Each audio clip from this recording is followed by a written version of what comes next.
Hi, this is Tech Tuesday. If you've been following along the last couple of weeks, you would know that I'm trying to get some new super fast internet at home. So basically another option came available, believe it or not, 2021, and in our house, suddenly, cable internet. We've been using one of these 4G connections, a little dongle, and kind of like, okay, you could go big with that and put big antennas and things, but anyway. Give me a cable over 4G. You know, the latency is going to be a little better, but the challenge right now is trying to actually get some kind of download and upload speed that matches the marketing label. Now, I'm not criticizing the particular ISP here, but of course you'll be able to figure out in Finland which ISP I'm going with. This is the package right here that I said, sign me up for your XXL package. Right? That's the extra large. And what I should be looking at is it's a fiber backbone through the neighborhood, but then there's the cable, the last mile, and coaxial cable. Now, the marketing says you can get 1,000 megabits per second. That's what the flashy label says. Then when you start reading the fine print, it's like, okay, it's 1,000 megabits per second download and 100 up.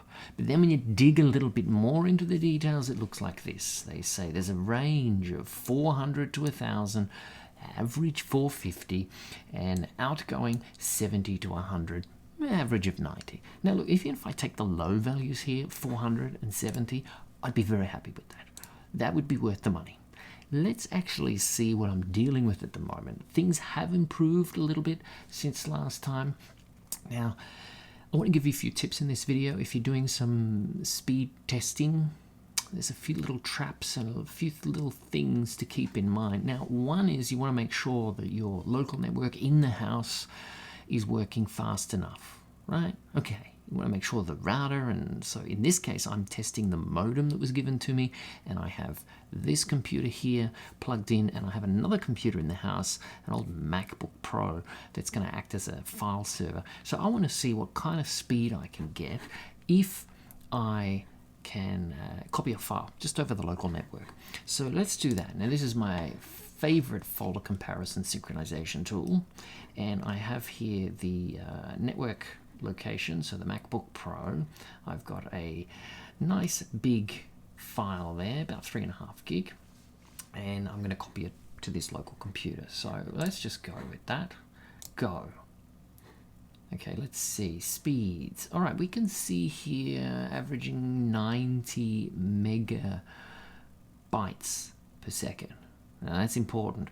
We'll do that megabits per second in just a moment, that check. Now, this process is probably going to be a little slow because, well, one, the program is accurately copying a file, and it's also limited by both the operating systems, the old MacBook Pro, the network interface card in it, and the card in this computer as well.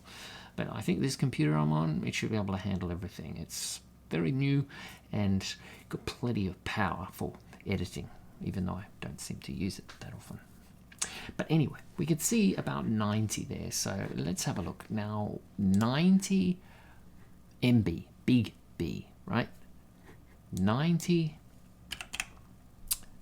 megabytes per second translates to around 720 megabits per second.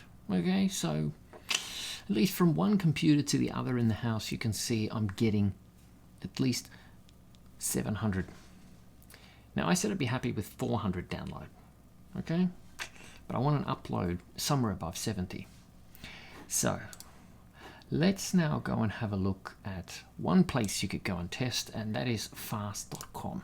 Now, on fast.com, it's quite interesting because it makes you feel like the speed is amazing. I mean, look at this. I've got, about 300. But still, that's below the 400.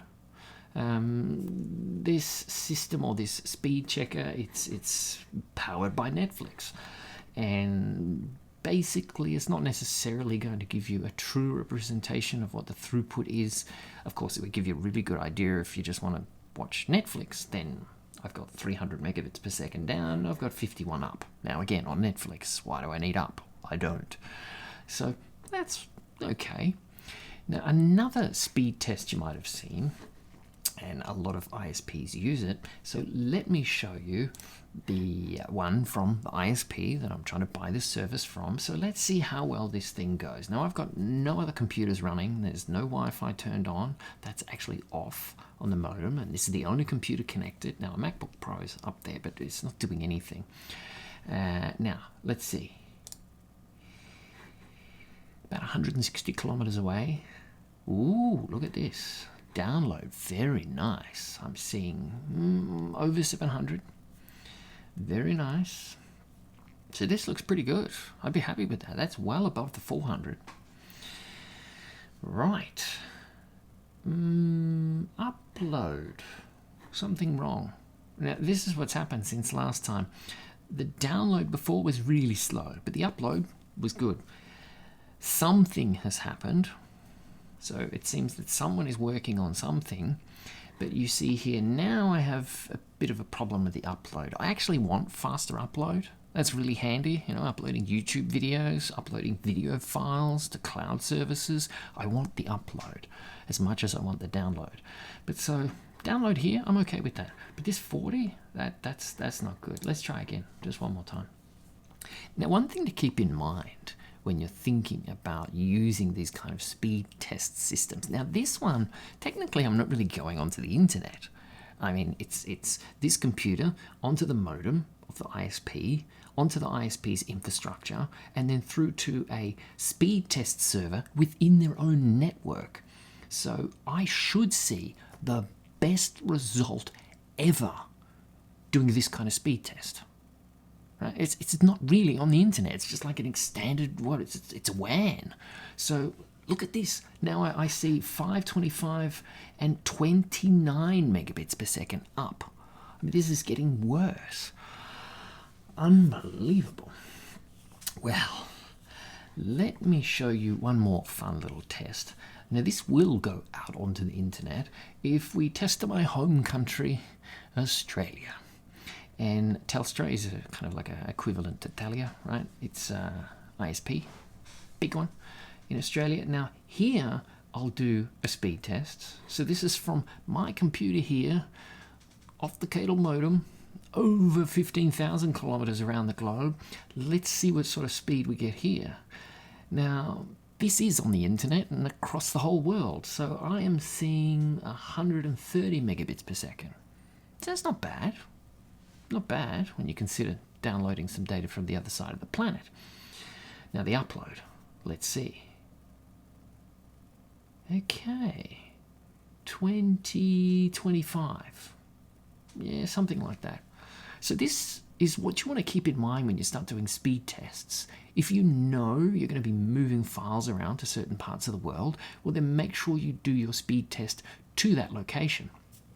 Now there is another tool to help you do these kind of real-world speed tests and not just be tricked by the local speed test that's provided by your local ISP. And that is this really cool tool. I'm super happy to share this with you. Found this today, and this is great. So this is Star Trinity Continuous Speed Test. Now this thing is insane. So I can set a target there. I said I'd be happy with 400, and I'd be very happy with an upload of 70. Now let's just start the test. I'll go and clear some data here. But this thing, you can see some real-time rates here. This is just continuously downloading and uploading to servers all around the world. So it's giving you a true measurement of my computer on my cable modem setup onto the internet. So real-world speeds. Now here you can see the uploads looking a little bit better, about 50, about nearly 400 down. It's looking okay, but I have to say this upload, I mean, this doesn't look the best. You start to see then on this chart here, this tool is just fantastic. You can actually start to see the real-time stats. Now it's the middle of the night at the moment here, so it's very likely that I'm going to see the best speeds possible, both the upload and the download. There's just no other traffic going on perhaps. So this is quite impressive, not bad, but I would have to say in ideal conditions in the middle of the night, I'm still not hitting anywhere near this upload rate of 70 megabits per second. And even the download rate, I mean, if you go back and look at that marketing material, so what I'm trying to actually figure out is I want to get value for money, right? If you're going to tell me buy the big package and I can buy the big package, I want it to really deliver on what you're selling to me. Otherwise, I'll buy a smaller package, save the extra money, and just deal with the physical limitations of the cable in the ground and the network infrastructure and that kind of stuff. So here you can see already, look at this upload. Dropping bang down to 20, down to 30. Now this tool is fantastic. You can just leave it run all day, and that's actually what I've been doing. So I am collecting a whole bunch of data. I've actually had the test running every 2 minutes, so it'll do a quick test, and I start to see the pattern across the day. Look, here we go. We just lost the whole connection. Look at this. Download just vanished. And the upload, there it is, vanished completely. So now you can see uptime, that we lost 9 seconds in a down state. I mean, this tool is just super impressive. So I highly recommend this one if you want to do some tinkering and just test your downloads and uptime. This is cool. Okay, I'm going to keep playing with this here. I just want to share something with you. So the internet saga continues. You know, me trying to get onto the internet at a faster speed. I will, well, hopefully update you next week with the final result. I don't think I'm going to get these amazing numbers. I think what's going to happen is I'm just going to have to settle for a slower plan, but at least that'll cost less. So, thanks for watching. Hopefully you found something here handy. I try to do something a little bit techie and tinkering every Sunday and every Tuesday. So if you like more of that, subscribe, and I'll see you next time. Bye. Oh, I'll be back tomorrow. Yeah, renovation. Bye.